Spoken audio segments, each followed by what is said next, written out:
Each and every one of us has something that pushes us through our day and keeps us going. Based on our daily routine, we all have different things, but for many of us, the things that keep us going, working hard all day long, is caffeine. Most of us have a daily intake of caffeine, whether it is through tea, coffee, or soda. Or if you're me, some days it is all three of these. It is very easy to form an addiction to these things, but have we ever dug deeper to figure out what this caffeine is doing inside of our bodies and how it is working to keep us active all day long? Caffeine can have both good and bad effects on our bodies and in our lives. In this speech, I will cover what caffeine is and where it can be found, how caffeine works to keep us active, and what the positive and negative effects of caffeine are. Caffeine is the world's most widely consumed psychoactive drug. Caffeine is a central nervous system stimulant. It is a natural substance found in more than 60 plant species, and although it can be considered a natural substance, too much caffeine can be dangerous for any person.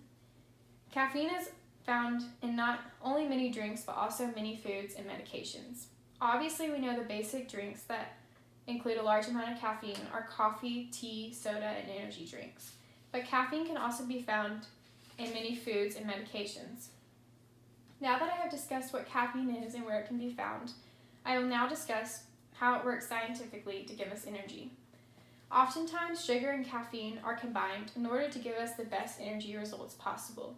Whenever sugar and caffeine mix, best results are found because the caffeine makes you feel energized by affecting your brain, and sugar refuels the body cells to give us more physical energy.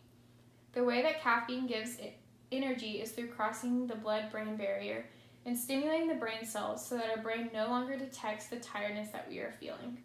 Although we have been given this feeling of energy, we have not been given any new actual energy to burn. Now that the internal and scientific effects of caffeine have been discussed, we will consider the pros, cons, and long-term effects of what caffeine can be. It has been proven that caffeine can improve memory, both short and long-term, and improve other areas of mental health. It is also proven that caffeine can boost your metabolism.